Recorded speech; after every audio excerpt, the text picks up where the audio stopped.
Buenas noches, ¿qué tal? ¿Cómo están? Bienvenidos, señoras y señores. Aquí estamos con ustedes una noche más para analizar, para desmenuzar, podríamos decir, la actualidad que nos trae este día. Y créanme que es mucha y variada. En esta jornada hemos sabido que el juez del caso Nos ha impuesto una fianza civil a Urdangarín y su socio de más de 8 millones de euros. Precisamente el día en el que el príncipe cumple 45 años, no ha recibido un excelente regalo de cumpleaños al saber esta cuestión y además también la imputación del secretario personal de las infantas. El cerco, desde luego, dicen muchos, se cierra cada vez más sobre la propia infanta Cristina. Vamos a hablar de ello, a ver qué opinan nuestros invitados de este tema, pero por supuesto estamos en Asturias y queremos hablar de asuntos asturianos. La comisión del caso Marea continúa, salen más o menos, para que ustedes lo calculen, a un ritmo de un anónimo por cada sesión. Más o menos ese es el promedio. De verdad que a mí me encantaría saber quién es esta persona que se presenta cada vez que hay, casi cada vez que hay una de estas sesiones, y le entrega una notita al ujier de turno para que se lo haga llegar a quienes componen esta comisión, algo que ha vuelto a ocurrir en las últimas horas implicando al gerente de la Universidad Ovetense. En fin, y como en el fondo todos tenemos un alma picarona, un poco de voyeurs, que somos también para enterarnos de la vida de los demás, pues hablaremos de si la intimidad absoluta de una osa como es Tola, debe exponerse públicamente de nuevo en sus amoríos con Furaco y debe intentarse otra vez proseguir la especie después de el fiasco, porque hay que decir, para mí es un fiasco absoluto ocurrido con el esbardo nacido o muerto. En fin, nadie se enteró de que estaba embarazada, de que estaba preñada este animal. Bueno, luego hablamos de todo ello. Vamos a preguntar a nuestros invitados. Yo creo que ninguno de los dos tiene el título de veterinario, así que de esto último de la osa poco nos van a poder decir, pero bueno, tienen sus opiniones muy cualificadas seguro.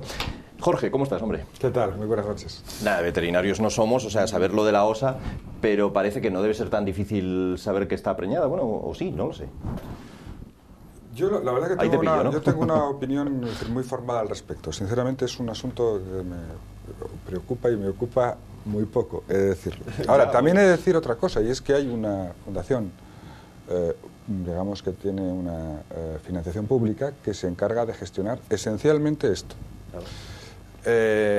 Y que hay métodos, relativamente sencillos para poder ver lo que pasa en un espacio que no es excesivamente grande y que, por tanto, para controlar 3 ejemplares de oso, ¿no? Es decir, pues no creo que sea tan complicado. Si es tan importante que se produzca, digamos, lo que se plantea que se tiene que producir, que es el nacimiento de un oso en semicautividad, fruto de las relaciones de estos osos, pues supongo que será sencillo, ¿no? Pero en cualquier caso, es decir, no me parece que sea tampoco una cuestión fundamental para la protección o la supervivencia del oso pardo en Asturias, que tiene otros mecanismos de protección, y me parece que más serios, ¿no? Hombre, como elemento para aderezar las tertulias o algunas páginas de periódico está bien, pero no más allá. El debate probablemente también es, como bien apuntaba Jorge Gustavo, y entonces exactamente qué hacía la fundación que se carga de ello, la Fundación Oso Pardo. La fundación es el brazo ejecutor de la manía ursofílica que tuvo el presidente Areces y que coincidía con el presidente Revilla de Cantabria, porque no hay una, hay 2 fundaciones, una que la financia Cantabria y otra que la financia Asturias. Las 2 fundaciones con el mismo cometido, que es intentar proteger el oso pardo en la cordillera cantábrica. Unos y otros, más los de Veterinaria de León, que de vez en cuando les ponen un chip y se les muere, están logrando terminar con la especie. En este caso, la negligencia de los empleados de la fundación, al margen de la superestructura que pueda suponer, está en que les va el sueldo en que se reproduzcan estos bichos. Es decir, que muerto el perro se acabó el tinglado. Si no hubiera osos, no habría fundación. No habría fundación. Y entonces podrían... entonces estos son los que han puesto chips, han puesto cámaras, han puesto no sé qué para seguirle y no se enteran del asunto y tienen... Bueno, pero esta la tenían allí, no hacía falta bueno, sí, mucho bueno, más. ¿Qué más da? Es decir, que es todo Lo que sí conviene es recordar aquella fotografía que está impresa en la memoria de todos los que la vieron, que es el presidente Revilla, el presidente Areces y el exministro de Defensa, Gustavo Suárez Pertierra, bajo un paraguas, asistiendo a la traída del oso cántabro para que copulara con la osa asturiana. Aquí todo se regionaliza. Y a raíz de la muerte de esto, Revilla ha dicho que va a venir a hacer un homenaje, tal, porque él sigue sosteniendo que el esperma cántabro se mantuvo todos estos meses activo en algún repositorio hasta que preñó a la osa. Pero entonces, esta ursofilia que han querido transmitirla a todo el personal, a mí me recuerda un poco, y seguramente al presidente Areces le venga de ahí, porque la imagen de Areces viendo lo de los osos recuerda los dirigentes chinos cuando van a ver a los osos panda. Entonces, si recordáis, hace 4 años o así, hubo un terremoto que mató como a 60.000 chinos en una provincia de China. Las noticias en la prensa del pueblo, el Diario del Pueblo y la prensa china, las noticias eran por suerte no ha muerto ningún panda. Entonces, claro, porque creo que son 2 millones de chinos por cada panda. Es decir, como en realidad habían muerto simplemente 50.000 chinos, pues no era nada comparado con los pandas. Claro, el grado de estupidez al que se puede tener a una población como la China con los pandas, que están emocionados con el panda, es decir, les importa poco que haya un terremoto y los pandas están bien. Los pandas los hemos cambiado. Las noticias era qué hacían con los pandas y con eso desviaban. Y entonces, semihombres estupidizados, pues quedan satisfechos, y esto es un poco lo que querían hacer aquí. Toma oso, toma tola, toma morbo, que era el sálvame regional. Y claro, la prensa jalea el asunto y nosotros seguimos hablando de la cuestión. Y entonces, seguramente el mejor método para que los osos pudieran sobreponerse sería cerrar un espacio, impedir la caza, pero quitar fundaciones, defensores, protectores, chips y todo lo que sea, porque se están cepillando De todas maneras, yo quiero recordar que esa ursofilia sí, yo me ha gustado. No es propia de estas épocas recientes, es decir, en esta comunidad autónoma o esta región o esta ciudad. Antes que Paca y Tola estuvo Petra, es decir, en el Parque de San Francisco, y eso fue, es decir, años A, pero muchos años A. O sea que, por lo tanto, es decir, es una larga tradición. Es decir, por lo tanto, no, es decir, quizá está ahí, es decir, debe tener que ver con el espíritu republicano, es decir, de esta región nuestra, claro, y el homenaje permanente al oso de Favila, ¿no? Sí, hay que recordar que desde que se casó la princesa Leticia con el príncipe, el mismo día se celebra en Cangas de Onís una ceremonia en homenaje al oso regicida. Aquí ha estado su presidente, el presidente de la asociación que lo organiza en alguna ocasión. Que abrazó a Favila, y entonces se hace un homenaje recordando pues lo que habían recordado los viejos republicanos del siglo XIX que estuvieron por allí. No, pero indudablemente, y por poner, si es que cabe, algo de seriedad en este asunto tan dado a la broma, los pueblos de alrededor, la comarca, la zona, si mañana no está ahí el cercado de Santo Adriano y no hay unos osos, pues te puedo asegurar que bajaría enormemente el número de turistas. A lo mejor injustamente, porque los valles ya de por sí son para darse un paseo por allí, pero sí, está claro. Yo creo que lo menos... Entiendo que insistan en que se reproduzca a Paca y Tola, ¿no? Claro, lo menos interesante que tiene esa zona probablemente sea Paca, Tola y el Cántabro, ¿no? Es decir, es una zona preciosa que conviene ver, visitar y disfrutar, es decir, con o sin osos, ¿no? Sí, digo, con o sin osos en cautividad. Claro. Fue un intento un poco fallido de promoción de todo ese valle con lo de la senda verde aquella, todo lo que se quiso hacer, que no acabó. De la misma manera que el Parque de San Francisco se mantuvo a pesar de que dejó de haber osos. Pero menos. Bueno, no, hubo un intento de acabar con él, pero se paró, afortunadamente. Yo llegué a conocer cuando eran 2, Antes, no me acuerdo cómo se llamaba, el anterior a la osa Petra, que fue la última que murió, hubo una anterior. Pero además, la última, el espectáculo era ya muy lamentable. Estaba la pobre, pues se vuelven locos, ¿no?, de estar allí encerrados, ¿no? Era un pero espectáculo. el ayuntamiento lo conserva disecado. Lo conserva disecado. Sí, está en una urna. Todavía se expuso no hace muchos meses. Ajá. Interesante. Bueno, vamos a hablar de otros temas. Hoy hemos conocido esa fianza de 8,1 millones para Urdangarín y Torres. Decíamos antes, es un regalo de cumpleaños un poco curioso para Su Alteza Real.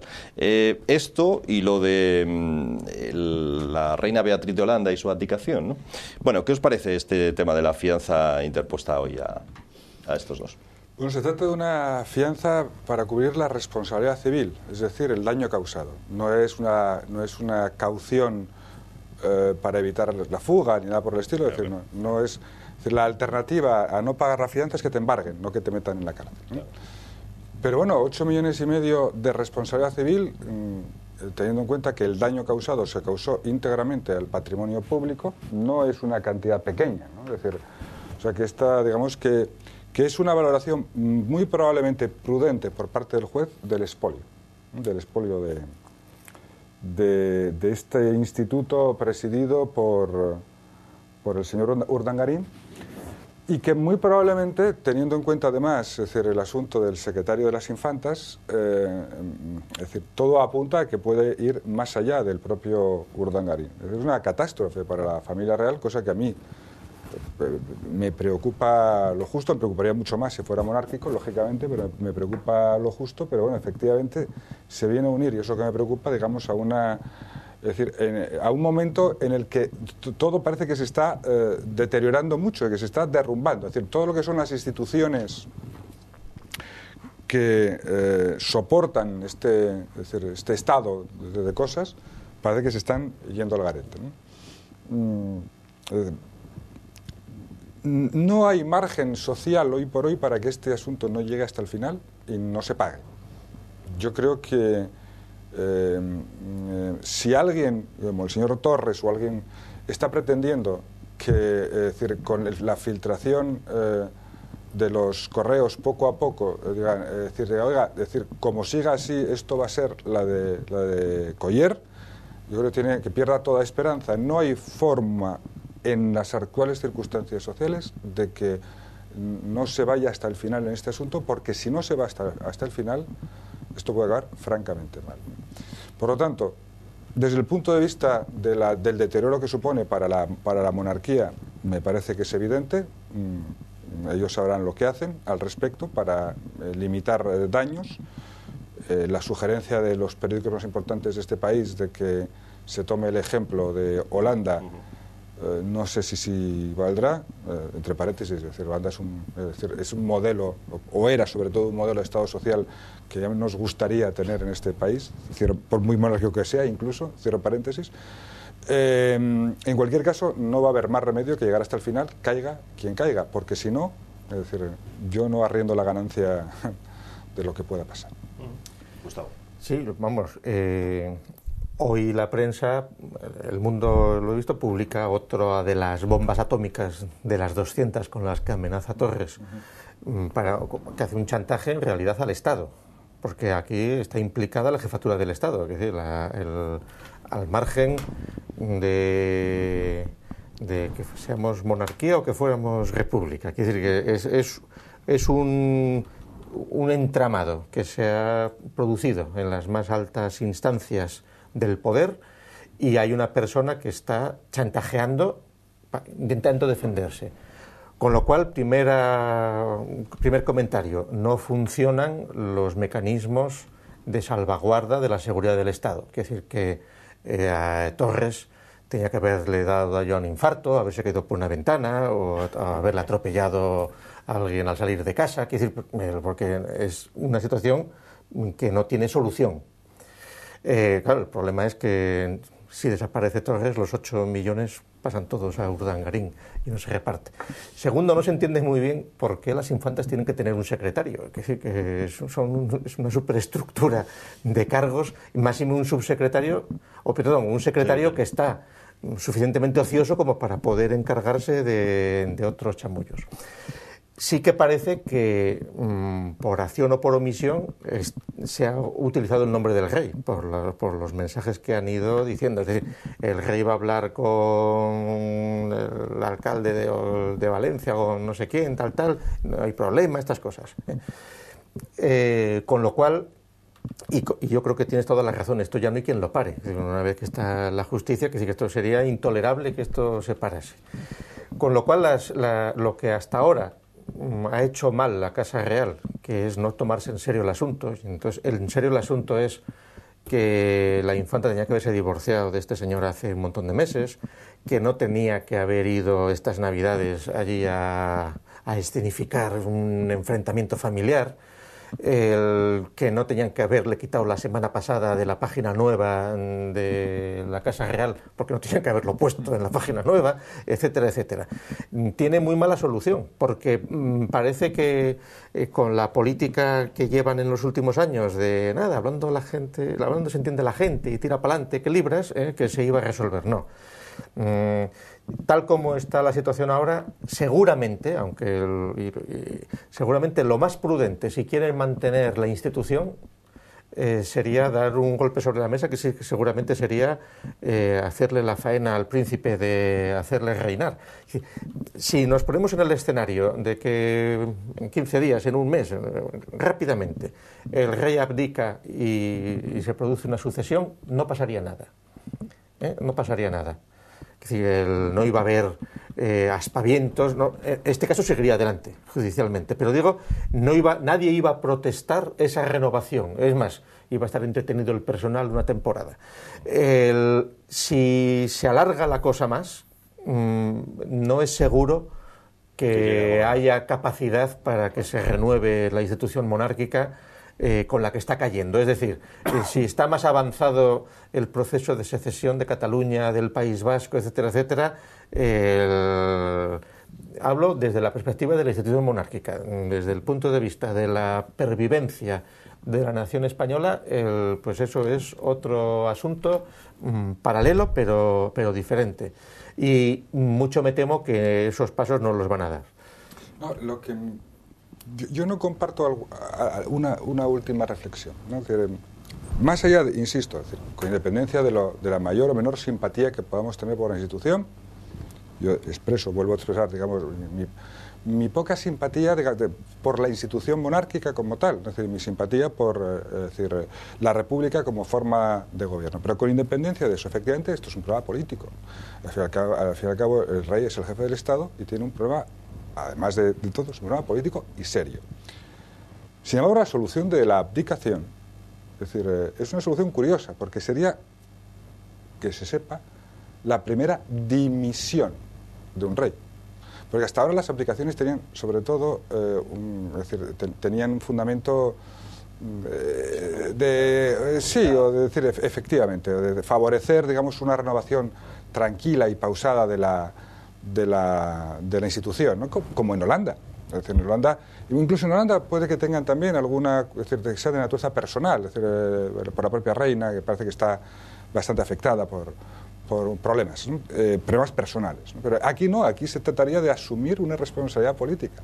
No necesariamente. Sí, el rey dimite porque asume la responsabilidad política de este follón. Por otra parte, normal, teniendo en cuenta que es el máximo responsable. Sí, pero eso lo sabemos tú y yo y los que ven este programa. Pero tú date cuenta que esto se escenifique en el Sálvame y que entonces el rey te diga: estoy enamorado de la Wittgenstein y quiero vivir los últimos años de mi vida con ella, y por eso abdico. Bueno, y entonces el pueblo lloraría, se venderían las revistas y no pasaba nada. Yo no estoy nada de acuerdo en que... Yo creo que la ciudadanía está muy ofendida por todo lo que está pasando, y en cualquier caso eso podría ser una especie de mecanismo de salvación, es decir, la asunción de responsabilidades políticas y, por tanto, el que se ponga en marcha los procedimientos que la propia institución tiene de renovación de responsabilidades, que no son democráticas, pero son las que son, bueno, podría, digamos, reducir el daño a la institución, pero desde luego no al daño al monarca, que está absolutamente... Sin embargo, en relación con lo primero que comentaste de los mecanismos del Estado, es decir, eso me recordó otro jefe de Estado que también se metió en problemas legales, en problemas de corrupción, de un país donde tiene una estructura el Estado, es decir, pública y en cloacas, es decir, muy profunda, que fue los Estados Unidos con el caso del Watergate, donde, digamos, además se estaba toda la institución republicana, toda la presidencia metida de hoz y coz, ¿no?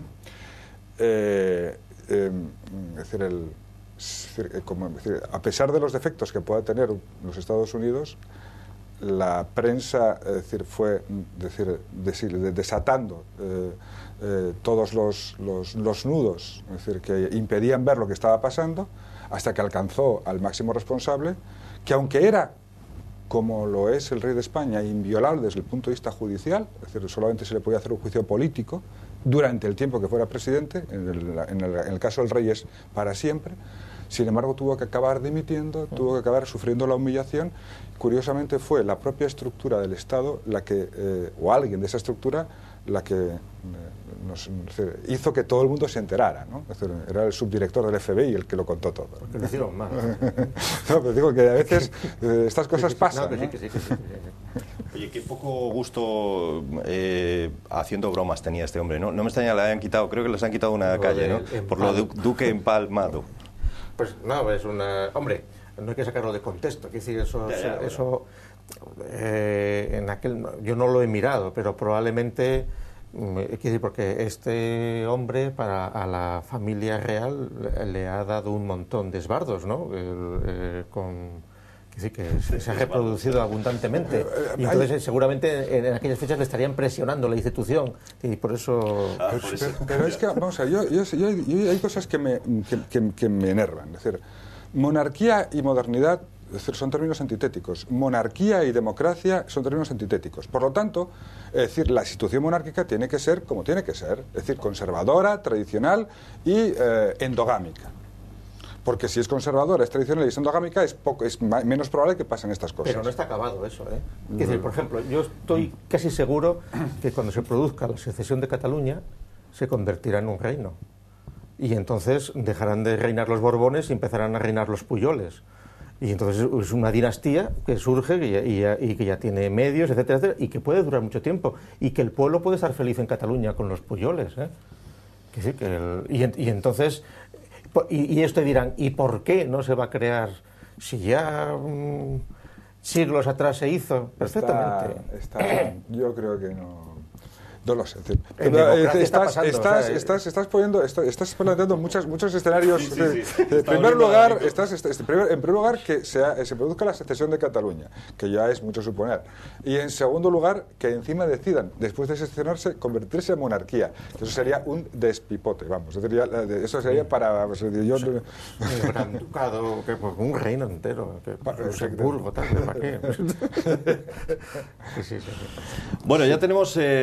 una nueva resolución del Tribunal Supremo sobre el Tribunal Constitucional, perdón, sobre ese recurso contra el euro por receta que se pagaba en Madrid. Se recaudó en este tiempo que ha estado en vigor, 20 días, parece ser, 5 millones de euros. La pregunta, ahora que el Constitucional ha paralizado este cobro, ¿se va a devolver ese dinero? Y una segunda pregunta, si cabe, porque además Jorge quizá de eso puede informarnos más. ¿Puede ocurrir lo mismo con otras ideas que se han lanzado, otros impuestos que se han creado aquí en Asturias, como este de la tasa a los bancos, que venga mañana el Constitucional, nos lo eche atrás y estemos en una situación parecida o qué? Vamos a ver, vamos a ir por partes. Bueno, en primer lugar, el Tribunal Constitucional lo que ha hecho ha sido lo mismo que ha hecho en Cataluña, suspender la aplicación.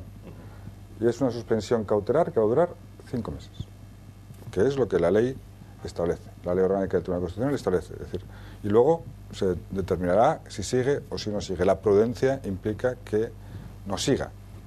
Yo creo que aquí ya, en un debate ya dije que el euro por receta era inconstitucional, es decir, porque implicaba la vulneración de una competencia exclusiva del Estado, que es la competencia en la determinación de las condiciones de la prestación sanitaria.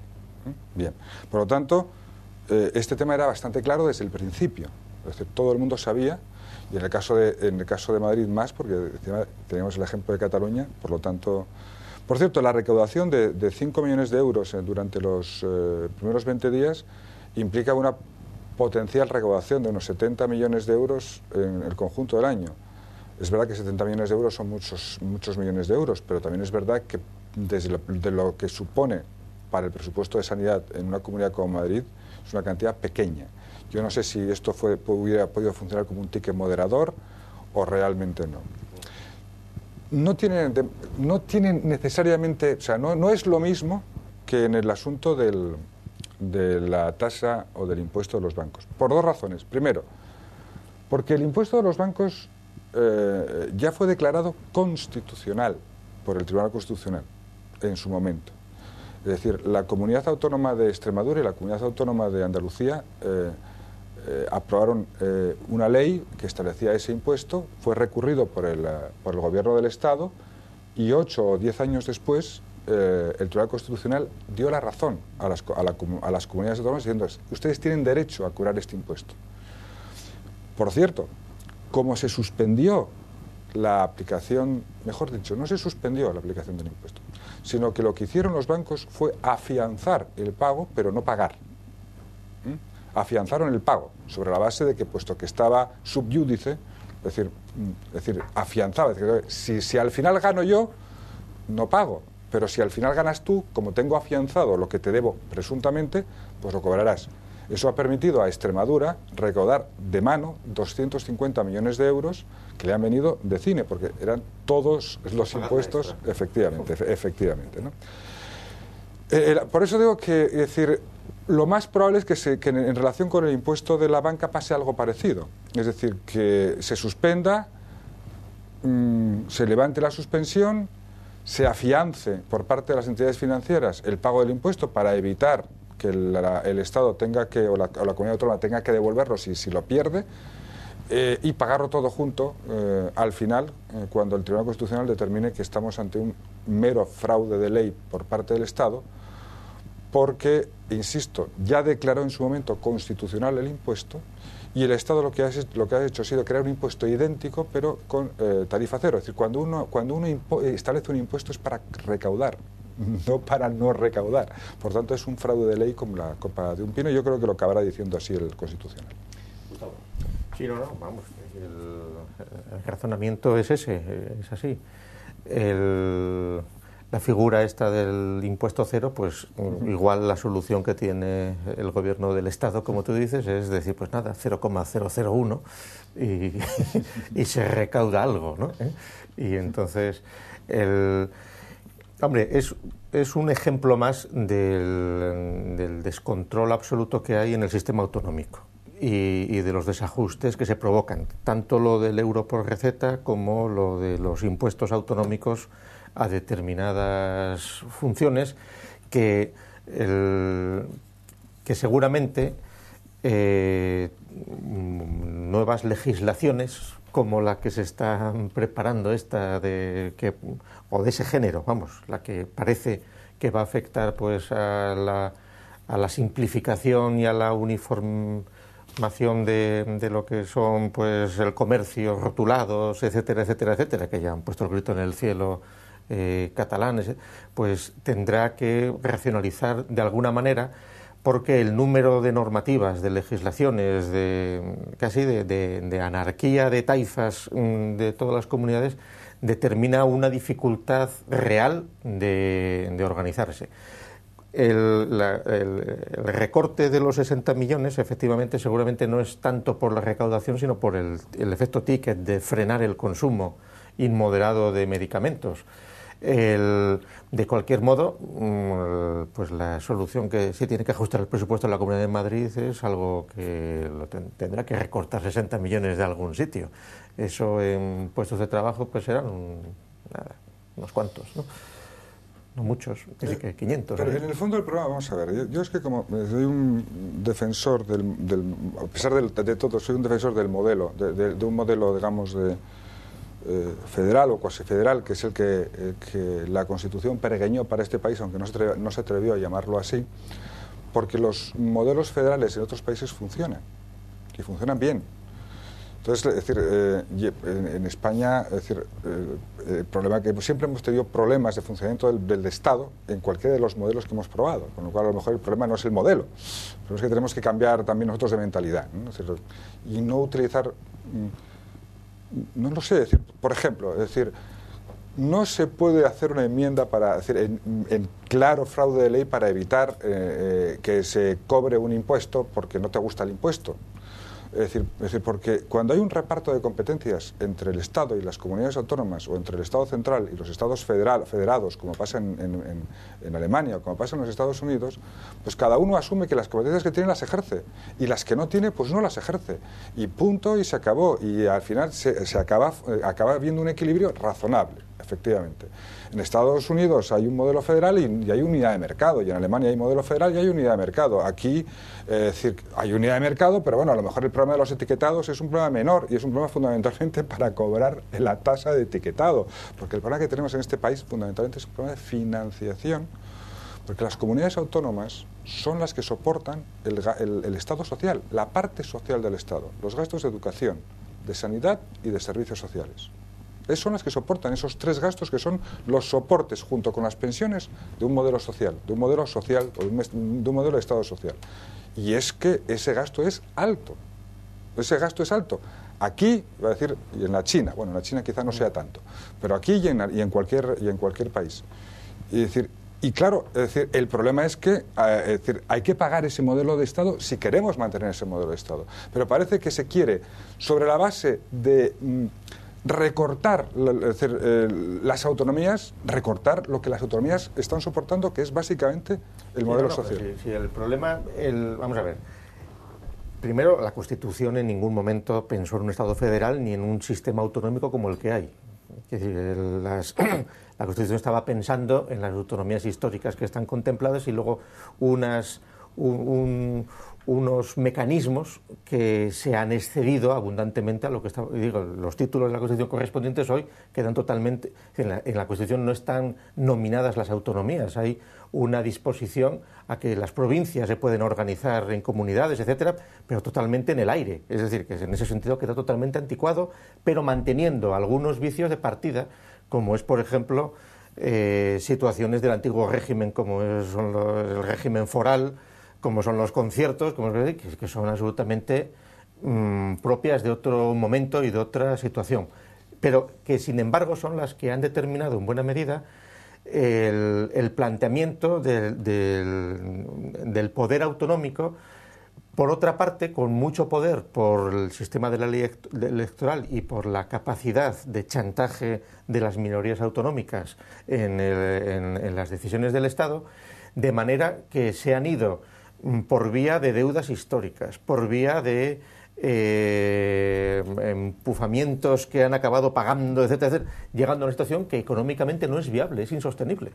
Es insostenible, es decir, y que provoca además con una voluntad rupturista. Es decir, cuando determinadas comunidades, no solo por el etiquetado, sino que te ponen frenos a la movilidad de funcionarios, exigen las lenguas, exigen no sé qué, hay una serie de mecanismos que impiden absolutamente el funcionamiento a una escala que no sucede en absoluto en Alemania, que es donde, por ejemplo, pues la justicia es en una lengua, y hay una lengua, y etcétera, etcétera. Quiere decir que aquí se va mucho más allá de un Estado federal, en la situación de hecho en la que estamos, y que económicamente es absolutamente insostenible. Y entonces, eso tiene muy mal arreglo, porque la situación insostenible es que es carísima y que no es operativa. Y entonces, a ver cómo se resuelve eso. Esa es la situación. Es que el Estado autonómico no es un Estado caro. Es decir, de hecho, el problema que tenemos es que España dedica muy poco dinero en comparación con otros países de nuestro entorno al mantenimiento de las estructuras públicas en general. Es decir, casi 9 puntos menos de Producto Interior Bruto que Francia o que Alemania. De porcentaje de riqueza, no digo de dinero, de porcentaje de riqueza. El debate territorial de este país, es decir, yo creo que lo llevamos teniendo desde el conde duque de Olivares, si no desde antes, ¿no? Y que se exacerbó después de la guerra de sucesión.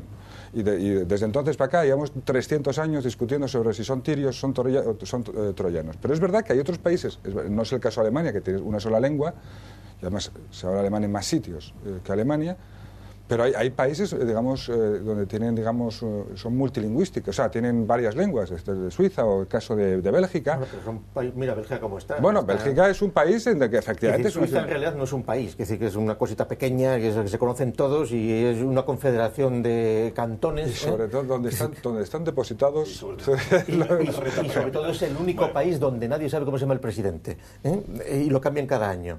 Es decir, la clase política es... Como aquí no sabes cómo se llama porque ahí quien conoce, el que recoge la basura, no sabes cómo se llama. Sí, seguro que conocen perfectamente el nombre del presidente del Banco Suizo. Pero bueno, es decir, que eso es lo que realmente les importa, ¿no? Bueno, señores, vamos a ir a publicidad. A la vuelta hablamos del caso Marea, de esos 60... ¿Son 60 tomos, Gustavo, los que tiene? Más, ¿no? No, lo digo porque ¿cuántos de esos te puedes haber leído? ¿Los 60? Probablemente. Bueno, vamos a hablar de ello con Gustavo Bueno y con Jorge a la vuelta de la publicidad. De ese caso Marea que ya decíamos antes, sale casi a un anónimo por sesión. Hasta ahora mismo.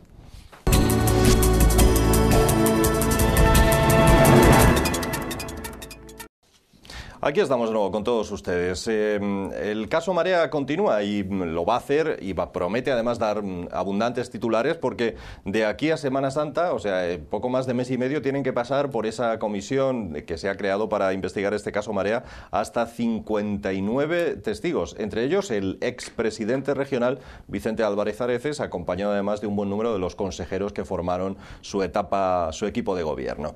Bueno, la verdad es que hay anécdotas y hechos muy curiosos en torno a este llamado caso Marea, como por ejemplo, ya decíamos antes, el hecho de que cada sesión prácticamente se presente a alguien y entregue un anónimo que el Ujier con mucha paciencia va y deposita en manos de Nacho Prendes, del presidente de esta comisión. Es curioso, ¿no? Ha ocurrido en 3 veces ya, ¿no? Esto, Jorge. Que a mí me consta es la segunda vez. Se habla hoy de 3, ya sabes que pero, siempre exageramos. Pero bueno, es decir, vamos a ver. Bueno, en este caso, ya puestos, ¿verdad? Es decir, oye, pues que investiguen los 6.000 euros de este señor.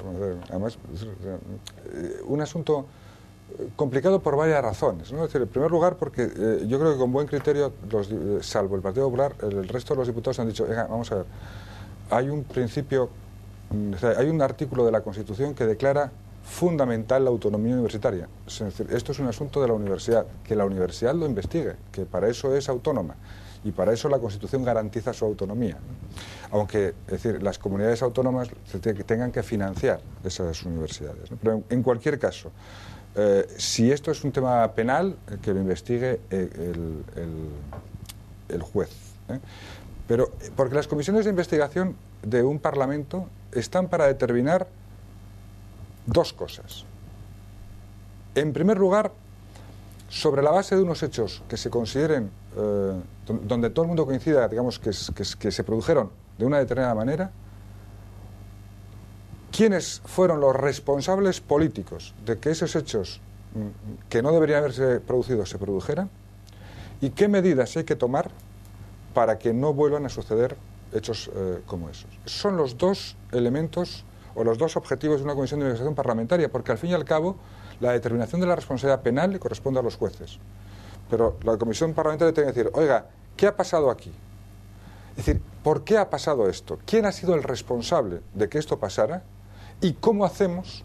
¿Qué cambios normativos hay que introducir para que no vuelva a pasar? Y ese es el objetivo que se plantea por parte de una comisión de investigación, que por otra parte es una figura parlamentaria del parlamentarismo, sobre todo norteamericano, que en general anglosajón, que aquí no acaba de cuajar del todo porque se utiliza como un mecanismo de político más. No sé, miren, lo normal... ¿Otros ejemplos servirán de algo depende, es decir, si los miembros de la comisión trascienden, digamos, el puro debate partidario y, es decir, tienen esa visión como de senadores americanos o de congresistas americanos, donde por encima de ese debate está el bien de la institución, van a encontrar seguro decir, qué fue lo que pasó, quiénes son los responsables políticos de lo que pasó y qué medidas tendremos que tomar en el futuro entre todos para que no vuelva a pasar lo que pasó. Gustavo. Sí, el planteamiento teórico pues es muy razonable, pero falla con la objeción que tú ya adelantabas, falla con la realidad de lo que es el sistema de partidos, la partitocracia. Es decir, esto o se va a convertir en una cosa anodina y aburrida en nada, o se va a convertir en y tú más, y en un insulto y en unos alegatos a la defensiva y lléveme al juzgado y déjeme de llevar. El asunto del caso Marea no fue bien abordado ya por quienes tenían que haberlo abordado políticamente en su momento, que era el gobierno socialista, porque intentaron disimular todo lo que podía ser y entonces decir, que no fue claro porque y tampoco consiguieron nada, seguramente igual hasta electoralmente el desgaste que supuso el caso Marea al gobierno socialista pues hubiera sido menor si hubieran sacrificado algunas de las piezas corruptas, aunque fueran muy cercanas, pero que había indicios suficientes de sospecha de que por lo menos no era estético lo que estaban haciendo. Es decir, que yo conozco a algunos de los que están implicados y me cuesta imaginar lo que la prensa les ha acusado, pero pues no solo es que seas puro, sino que lo parezcas, ¿eh? Y entonces el Partido Socialista ahí fue débil en las medidas tajantes que tenía que haber hecho e intentaron disimular. Bien, en el momento actual de mayor fragmentación política en Asturias, con foro, con tal, pues las posibilidades son absolutamente nulas en ese sentido. Sí que puede servir pues para que salgan algunos detalles más a la luz, alguna declaración, puede haber alguna sorpresa y puede haber algunos reajustes. La parte de experiencia para mejorar los mecanismos de control, pues sí, pero también con dudas. Es decir, yo dudo mucho que sean precisamente que el mecanismo para que en un debate parlamentario con una comisión de control tenga la capacidad de generar los mecanismos para que esto no vuelva a suceder. Es decir, son asuntos muy complejos donde choca la relación de los políticos con los funcionarios, la falta de autoridad en el propio régimen funcionarial y la dificultad tremenda de incorporar nuevos mecanismos que seguramente habría que hacer, la burocratización que se producen en muchos mecanismos que se han producido. Claro, mecanismos para evitar la corrupción y el mejor uso vienen desde siempre, se vienen haciendo, pero luego vienen las corruptelas, viene la vista gorda, y a veces esos mecanismos de control lo único que hacen es generar superestructuras que sirven para gastar más dinero en comisiones calificadoras, en agencias de control de no sé qué más, donde sin duda el sistema no funciona. Claro, aquí habría también que calcular, es decir, es mejor que no funcione, que porque haya unas fugas de funcionarios corruptos como pueden ser los implicados y se puedan perder 6, 7 millones de euros, sea eso más barato que tener que gastar 50 en poner otra superpolicía detrás para controlarlo. Pues vete tú a saber.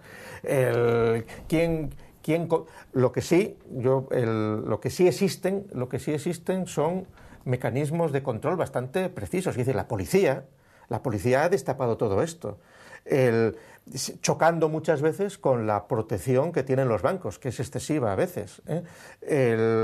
De hecho, todas estas chapuzas, los bancos estaban más al tanto de lo que pasaba, porque en cuanto la pobre, como se desencadenó todo, fue a aquella sucursal a decir, es que me pasa esto, ya apareció el director, no, pues vaya a ver a este, tal, que sabían perfectamente el asunto, e inmediatamente la policía ya empieza a grabar cómo el director del banco avisa a este, al otro, que ahí estaba. Era una situación en la cual había muchos más implicados, como pasa con todas las situaciones de corrupción. En este sentido, seguramente los mecanismos de control policiales, junto con un sistema judicial que tenga medios, cosa que en este caso también brillan por su ausencia, porque todo el desarrollo de este sumario es la obra heroica de una juez y de otro juez, es decir, prácticamente sin medios y teniendo que mover cantidad de volúmenes, pero donde Yo como parte implicada he tenido ocasión de ver alguna parte y a mí me ha sorprendido la profesionalidad de la policía, es decir, en los seguimientos, en los informes, en volver otra vez sobre las grabaciones anteriores a volver a escuchar porque encontraban más cosas. Es decir, que mecanismos existen, lo que luego no existen son seguramente mecanismos que ya son políticos, ¿Por qué? Pues porque seguramente hay un exceso de politización en muchos cargos intermedios, en muchos puestos que tenían que estar en manos de profesionales, de funcionarios y no politizados, etcétera. Es una situación mucho más compleja que no creo que la resuelva desgraciadamente una mera comisión de este tipo. Bueno, pero tú estás dentro del asunto, sabrás más que yo de esto. No sé si una cosa, como decías, es cuáles son los objetivos que se plantea, otra cosa es que los consiga. A mí, este asunto, más allá de lo que descubramos, de los elementos, que descubramos, más allá de todo esto, me genera la siguiente reflexión. Es decir, las administraciones públicas en este país, como también, digamos, las grandes corporaciones privadas, tienen instrumentos de control, bastantes instrumentos de control, digamos, policías internas, para entendernos. Es decir, con independencia de que yo creo que los funcionarios son profesionales, es decir, quienes están a cargo de toda esta historia son profesionales, más o menos asignados en los cargos altos, pero son todos profesionales, y los que estaban en cargos intermedios lo son por concursos internos. Hay mecanismos de control, es decir, que hasta que se repiten, ¿no? Es decir, un procedimiento administrativo, sobre todo cuando se trata de un procedimiento que lleva aparejada el movimiento de dinero, es decir, pasa por más de una, más de dos, más de tres, más de cuatro y a veces hasta más de 5 manos distintas, 5 departamentos distintos, algunos de los cuales no tienen vinculación entre sí, dependen de consejerías distintas. Por lo tanto, a lo mejor el problema no es tanto de mecanismos de control, sino que quizá a veces establecemos muchos mecanismos de control, por lo que tú estabas comentando, que para garantizar una supuesta eficiencia del funcionamiento de la administración pública se saltan utilizando, digamos, fórmulas, es decir, el uso alternativo del derecho, ¿no? Es decir, fórmula, digamos, en la huida del derecho administrativo de que denunciaban algunos profesores, decir, no, pues mira, voy a hacer una fundación que es mucho más ágil, voy a hacer una empresa pública que es mucho más ágil, incluso voy a hacer una fundación semipública o semiprivada que encima es lo más ágil de todo, porque así soy más eficaz y hago las cosas mejor e incluso a veces más barato. Problema, cuando aparecen esos mecanismos intermedios recién creados para facilitar la eficiencia y la eficacia, como no están sometidos a control, pues aparece el chiringuito y el choricismo. Entonces tienes que volver a los mecanismos, digamos, tradicionales, es decir, que son lentos. No eran chiringuitos, esto era dentro. Efectivamente. Esto era lo normal. Pero entonces, como de repente la propia administración pública piensa que, claro, que es excesivo en su mecanismo de control, lo relaja. Entonces va firmando, dice, oye, es que claro, no voy a poder mirar todos los papeles, lo firmo y tú sabrás, porque ya el primero que dice esto está bien, digo, oye, pues ya se lo dijo ¿para qué voy a mirar yo? Y así, porque si no, esto es una eternidad. Es decir, digamos, porque los procedimientos son tan burocráticos que, es decir, para mover un papel hace falta 4 meses, que es lo que adolece una administración como la nuestra, ¿no? Al final, precisamente porque se relajan los mecanismos de control, pasa esto. Es decir, y yo creo que la única solución es la transparencia total. Es decir, que el controlador sea el que paga. ¿Y quién paga? Pues el conjunto de los ciudadanos y ciudadanas con sus impuestos. Sí, pero vamos a ver, en una situación como el ejemplo de la Fundación Ideas, que pagaban 3.000 euros por un artículo a una persona inexistente, que ahí, claro, no había mecanismo de control porque quien firmaba eso era el que se supone que tenía que dirigir esa institución. En el caso que nos ocupa, aquí hay una jerarquía de cargos políticos que se supone que tenían mínimamente que mirar. No, entonces, de cargos políticos, no. No, nombrados, directores generales que son nombrados por políticos. No. Quiero decir, ahí, pero sí, perdona, pero déjate. Que esos mismos, si la corrupción, es que vamos a ver, si la corrupción se está produciendo a escala de funcionarios, como era en este caso, creando empresas falsas, falsificando firmas, etcétera, etcétera, pero vamos, simplemente leyendo un listado de facturas y de conceptos pagados, cuando si tú ves, hemos pagado 3.000 pesetas por una colaboración, o hemos pagado 50.000 euros por una pantalla de carga de datos, eso choca. son cosas que chocan. Y entonces, claro, como hay tal degeneración o corrupción objetiva de pagos en partidas exageradas y en cuestiones totalmente, es decir, que se va al detalle, puede haber un control minuciosísimo en una dieta de 3 euros, que sale más caro controlar esa, pero luego pasan una factura por picos, palas y azadones 100 millones y no pasa nada. Y entonces eso es lo que sucede. Pero eso es lo que sucede. Pero yo lo que quería decir, la estructura de control es profesional. Es decir, cuando de repente se pasa una factura al cobro, hay. Sí. Bueno, un director general que la conforme. Pero hay un servicio, digamos, de contratación que mira si esta factura responde a un contrato que hay un servicio de pago, es decir, que y si estamos hablando de funcionarios, que tiene que comprobar, es decir, que la factura efectivamente responde a un contrato que efectivamente hay un funcionario que es el que fiscaliza al interventor, que tiene que comprobar que se cumple totalmente la legalidad. Y eso va a otra funcionaria que es de la tesorería, que es la que finalmente ordena la transferencia. Y todo eso es una estructura de función. Y efectivamente, tú lo dices, es decir, no se han cumplido los mecanismos de control, pero no se puede echar la culpa directamente. Por supuesto, al final tiene la culpa de todo porque es decir, la responsabilidad es siempre de los responsables son los responsables políticos. Pero directamente, en este caso, no digo yo en los casos, pero en algunos de estos casos, la responsabilidad no es directa de los responsables políticos, sino indirecta. Vamos a ver, los responsables políticos son los responsables absolutos por lo siguiente, porque son los que gestionan el presupuesto. Eso es verdad. Y entonces, si tú estás dedicando tales partidas a innovación informática, por ejemplo, y de ahí se pueden detraer cantidades excesivas sin que llame la atención, es que ese presupuesto está sobreengordado, o el que lo está haciendo no sabe o le están engañando, o es un incapaz.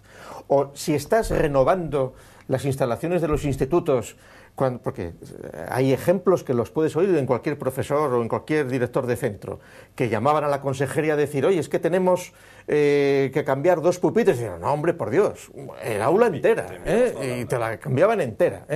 Claro, porque de lo que se trataba era de hacer gasto.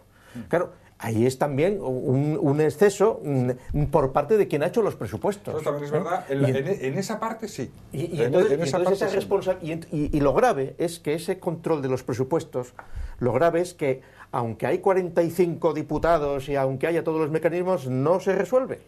Porque no se miran, porque no se estudian, porque es muy difícil, por otra parte, y porque hay mucha corrupción encubierta de otra manera, de ajustar las cuentas de aquí y de allá, y que viene también de tiempo inmemorial, es decir, que de cambiar de esta partida para acá, para cual, que hay mil figuras en todas las administraciones.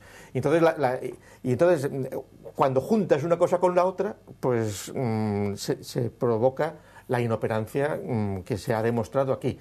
Que el modo de resolverla, hombre, la esperanza de un ciudadano normal es que con la crisis, el recorte de presupuestos, pues vaya más.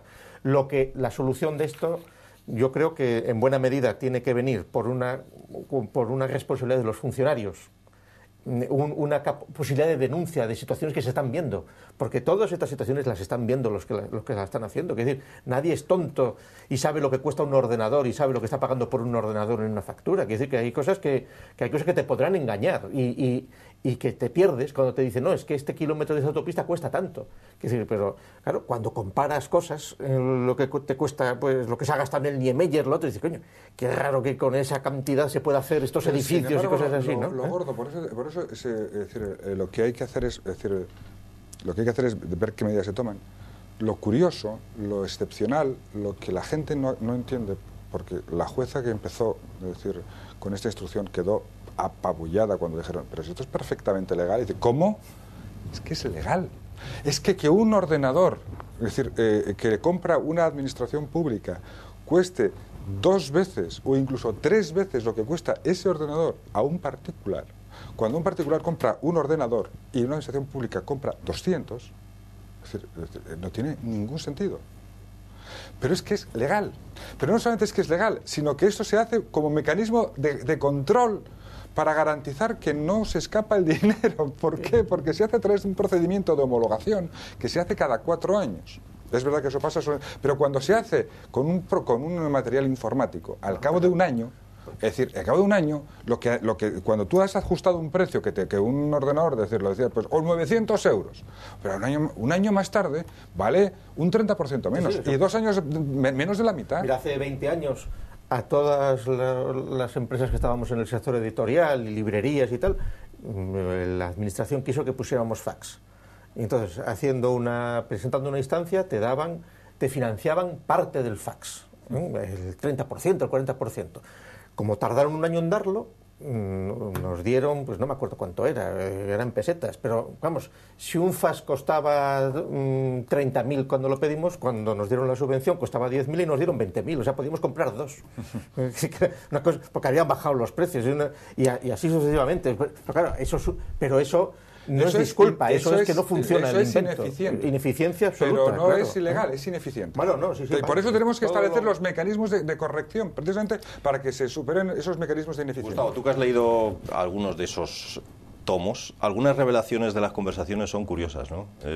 Quizá es lo que más curioso... No, es que, vamos a ver, quiere decir que hay putres, vamos. No, quiere decir que la prensa ha publicado muchísimas cosas, solo que normalmente las cosas se olvidan. Quiere decir que el mejor modo de guardar un secreto es publicarlo en un libro, en el periódico, es decir, tiene una vida efímera, luego queda ahí, hombre, ahora con internet alguien busca las bibliotecas, pero normalmente no. Quiere decir, si alguien se pusiese simplemente lo que publicó en su momento El Comercio, La Voz de Asturias y La Nueva España del caso Marea, lo juntase todo, saca mucho más, porque ha habido filtraciones por parte de partes, ha habido informaciones de todo tipo, que hay lo que se sabe por la prensa, al margen de lo que se pueda conocer del sumario, es una situación de absoluta connivencia entre unos funcionarios públicos, unos políticos y unos empresarios que venían funcionando así desde hacía mucho tiempo y que, pues como la confianza da asco, pues se acaba entrando en niveles ya de un desahogo absoluto y donde algunos personajes se excedieron notablemente. Y eso son cosas conocidas, pues eso, pues de regalar coches a la sobrina, de pisos, casas de aldea, equipamientos, dotaciones, todas estas cosas. Y entonces, claro, ahí, como pasa con la mafia, hay muchos interesados y se calla todo el mundo todo. Y en la prensa ha salido, como por ejemplo, en una sucursal bancaria del Oriente de Asturias, en cuanto el juez manda a la sucursal bancaria informes sobre una cuenta, pues lo primero que hace la directora de la sucursal es llamar a la persona interesada para decir, ay, que me ha llamado el juez pidiendo por tu cuenta, que es decir, con una falta de rigor profesional y con una prueba de la connivencia objetiva que existe en todos los mecanismos de corrupción. Es decir, la corrupción no es el malo, es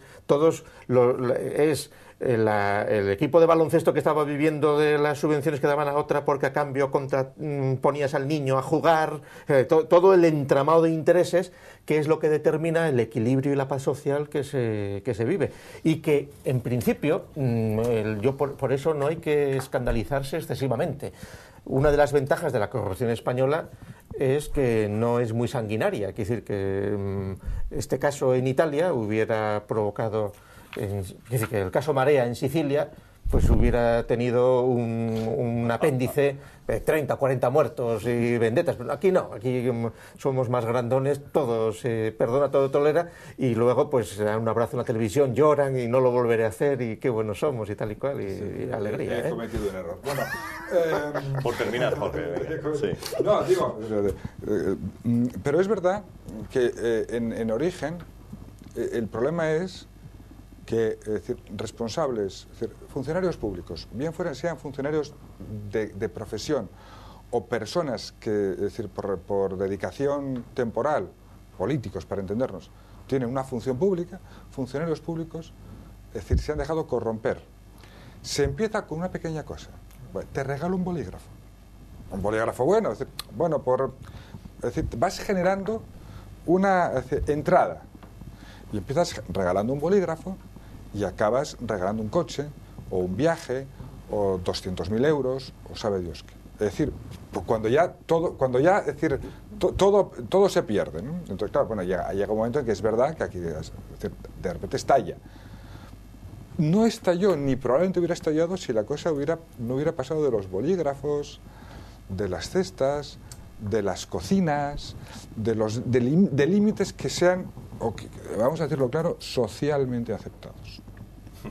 O sea, el problema fue que ya la generosidad fue demasiado abundante, demasiado evidente, claro. Pero, se pasó del bolígrafo y la cesta de Navidad al coche y al apartamento en Llanes. Y luego según cómo se haga, es decir, porque si no se produjera el mecanismo que tú has dicho, de que la administración tuviera que pagar el doble por un ordenador, no tendría dinero la empresa para poder corromper al funcionario. Es decir, pero lo curioso es que ese no es el problema, porque si hubiera sido otra empresa la adjudicataria, de las que había, que por cierto, había muchas empresas que tenían el contrato de colaboración, te hubieran vendido por lo mismo. Es decir, con lo cual, es que efectivamente, pero en cualquier caso, la Universidad Laboral de Gijón, con independencia de que nos parezca mejor o peor la inversión,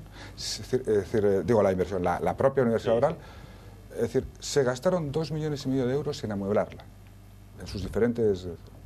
Lo razonable es que se hubiera convocado un concurso ad hoc para que una empresa, después de 15 o 16 que concursaran específicamente, se les hubiera adjudicado esa obra. Probablemente nos hubiéramos ahorrado 750.000, 1 millón de euros de dinero de los contribuyentes. Ese es el problema, que como se hizo a dedo, pues... En fin, señores, que nos quedamos sin tiempo. Es una pena porque el tema está absolutamente interesante. Jorge, muchas gracias por estar aquí en este debate. Igualmente, Gustavo. Igualmente. Y a ustedes decirles que mañana volvemos con nuevos invitados. Juan Morales y Severino Álvarez Zaragoza estarán aquí en esta misma mesa con ustedes. Hasta mañana.